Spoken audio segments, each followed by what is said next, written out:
এতিয়া প্ৰশ্নটোত কি কৈছে আয়তকাৰ মাটি এটুকুৰাৰ কালি 528 বৰ্গ মিটাৰ এতিয়া আয়তৰ কালি সূত্ৰটো কি আছিল দিশ পূৰণ প্ৰস্থ এ length into breadth is equal 5 to 8 অৰ্থাৎ আয়তকাৰ মাটি এটুকুৰাৰ কালি 5 to 8 বৰ্গ মিটাৰ অৰ্থাৎ দিশ পূৰণ প্ৰস্থ 5 to 8 বৰ্গ মিটাৰ দিয়া আছে বৰ্গ মিটাৰ তাৰপিছত মাটি টুকুৰাৰ দিশ ইয়াৰ পথালিৰ দুগুণতকৈ 1 মিটাৰ বেছি আমি মাটি টুকুৰাৰ দিশ আৰু প্ৰস্থ উলিয়াব লাগে যেহেতু আয়তটোৰ কালি দি থৈছে কিন্তু দিশ আৰু প্ৰস্থ ডাইৰেক্ট কৈ দিয়া নাই এতিয়া কি কৈছে প্ৰশ্নটোত মাটি টুকুৰাৰ দিশ ইয়াৰ পথালিৰ দুগুণতকৈ 1 মিটাৰ বেছি তাৰ মানে দিশ পথালিৰ দুগুণতকৈ 1 মিটাৰ বেছি বুলি যে কৈছে এতিয়া আমি পথালি কিমান হেইটোৱে নেজানো সেইকাৰণে পথালি কিমান হেইটো নাজানো কাৰণে আমি কি কৰিব লাগিব সলভ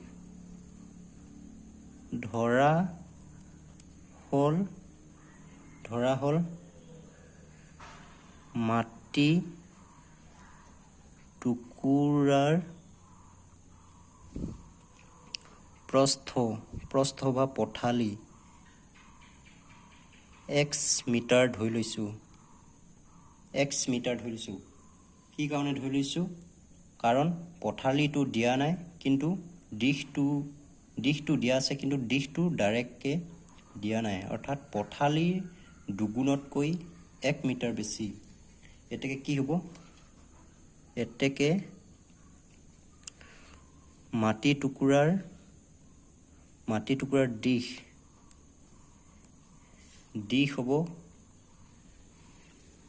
দিশ হ'ব পথালিৰ দুগুণতকৈ 1 মিটাৰ বেছি বুলি কৈছিলে পথালিৰ দুগুণতকৈ তাৰ মানে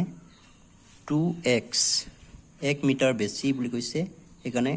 1 to প্লাস এতেকে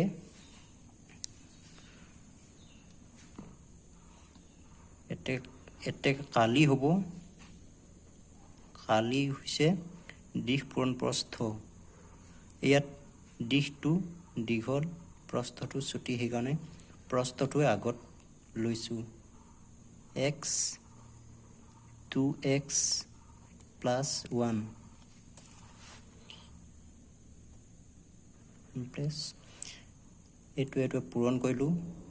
2x স্কয়াৰ হল প্লাস এইটোৱে পূৰণ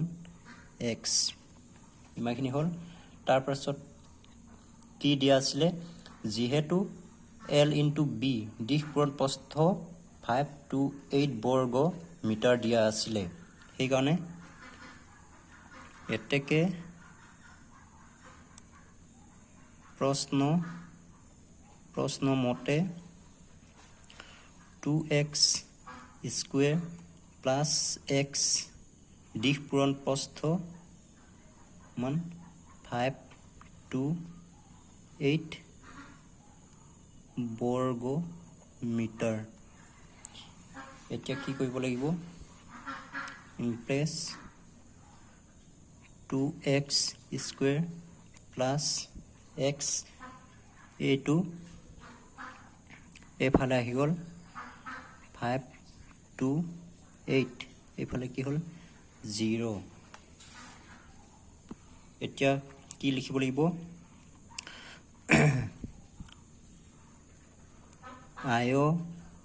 আয়তাকাৰ মাটি টুকুৰাৰ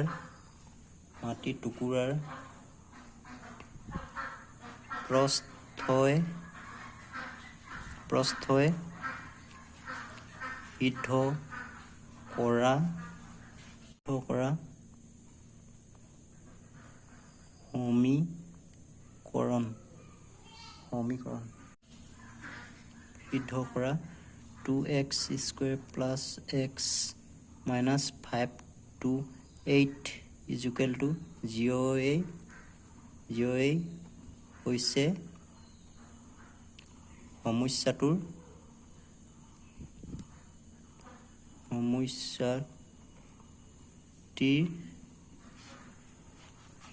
সমস্যাটিৰ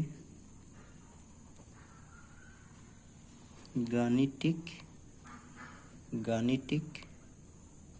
উপস্থাপন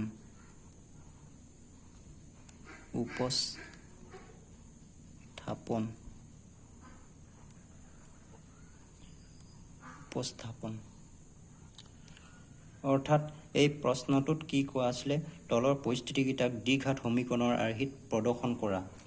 অৰ্থাৎ দ্বিঘাত সমীকৰণটো হৈছে সমীকৰণৰ আৰ্হিটো হৈছে ax স্কয়াৰ প্লাস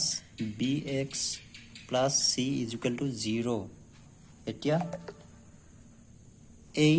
সমীকৰণটো এই দ্বিঘাত সমীকৰণ এইটো আৰ্হিত প্ৰকাশ কৰিবলৈ কৈছিলে অৰ্থাৎ উত্তৰটো হৈছে এইটোই